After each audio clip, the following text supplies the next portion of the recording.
ഈ പാർലമെന്റ് സമ്മേളനത്തിന് മുന്നോടിയായുള്ള ഇന്ത്യ സഖ്യ യോഗം ഇന്നിപ്പോൾ ഡൽഹിയിൽ ചേരാൻ പോവുകയാണ്. ആം ആദ്മി പാർട്ടിയും തൃണമൂൽ കോൺഗ്രസും യോഗത്തിൽ നിന്നും വിട്ടുനിൽക്കുമെന്നാണ് സൂചന.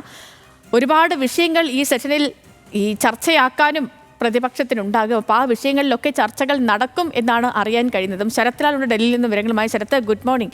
ഒരുപാട് വിഷയങ്ങളുണ്ട് പാർലമെന്റിൽ ഈ പ്രതിപക്ഷത്തിന് ചർച്ചയാക്കാൻ, ഇന്ത്യ സഖ്യത്തിന് ചർച്ചയാക്കാൻ. പെഹൽഗാം ഭീകരാക്രമണം തൊട്ട് അഹമ്മദാബാദ് വിമാനാപകടം, ഭാഷാ വിവാദം, ഒരുപാട് കാര്യങ്ങൾ ചർച്ചയാക്കാനുണ്ട്. അപ്പോൾ ഈ വിഷയങ്ങളിലൊക്കെ ചർച്ചകൾ എങ്ങനെയാകും ഓരോ വിഷയത്തിൽ നയം രൂപപ്പെടുത്തുക? ഈ തൃണമൂൽ കോൺഗ്രസ് പങ്കെടുക്കുന്ന കാര്യത്തിൽ ഇപ്പോഴും അനിശ്ചിതത്വം തുടരുകയാണോ? എന്തെങ്കിലും ഒരു തീരുമാനത്തിലേക്ക് എത്തിയിട്ടുണ്ടോ? നിലവിലെ വിവരങ്ങൾ എങ്ങനെയാണ് ശരത്ത്? Good morning Sreelakshmi. വളരെ നിർണായകമായ ഒരു പാർലമെന്റ് സമ്മേളനത്തിലാണ് 21-ാം തീയതി തുടക്കമാവുന്നത്. ഈ സമ്മേളന കാലയളവിൽ നിരവധി വിഷയങ്ങൾ പാർലമെന്റിന് മുമ്പാകെയുണ്ട്. ഇതിൽ ഏത് തരത്തിലുള്ള നിലപാടെടുക്കണമെന്ന് ചർച്ച ചെയ്യാനാണ് ഇന്ത്യ സഖ്യത്തിന്റെ യോഗം ഓൺലൈനായിട്ടാണ് കോൺഗ്രസ് മുൻകൈയെടുത്ത് വിളിച്ചിരിക്കുന്നത്. ഏതായാലും ആം ആദ്മി പാർട്ടി യോഗത്തിനില്ലാന്ന് വ്യക്തമായി പ്രഖ്യാപിച്ചു കഴിഞ്ഞു. അതേപോലെ തന്നെ തൃണമൂൽ കോൺഗ്രസ് ഇതുവരെ പങ്കെടുക്കുമെന്ന കാര്യത്തിൽ ഉറപ്പു നൽകിയിട്ടില്ല. ഇന്ന് വൈകിട്ട് 7 മണിക്കാണ് യോഗം.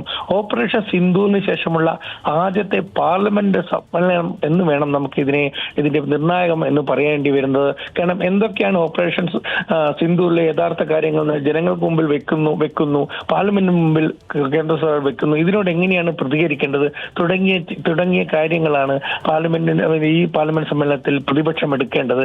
CPM-നും CPI-ക്കും ഈ യോഗത്തിലേക്ക് ക്ഷണം ലഭിച്ചിട്ടുണ്ട്. ഇരു പാർട്ടികളും പങ്കെടുക്കണമെന്ന് അറിയിച്ചിട്ടുണ്ട്.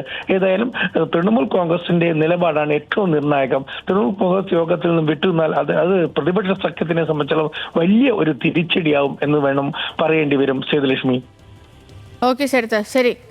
ശരത്തിലാണ് ഡൽഹിയിൽ നിന്നും വിവരങ്ങൾ നൽകിയത്. പാർലമെന്റ് സമ്മേളനത്തിനൊക്കെ മുന്നോടിയായി ഇന്ന് ഇന്ത്യ സഖ്യത്തിന്റെ യോഗം ഡൽഹിയിൽ ചേരുന്നുണ്ട്. അപ്പോൾ എങ്ങനെയൊക്കെയാകും കാര്യങ്ങൾ, ഏതൊക്കെയാകും ചർച്ച? മാത്രമല്ല വളരെ നിർണായകമായ ഒരു സെഷന് കൂടിയാണ് തുടക്കമാകാൻ പോകുന്നത്. അപ്പോൾ വിവരങ്ങളൊക്കെ നൽകിയായിരുന്നു ശരത്ലാൽ.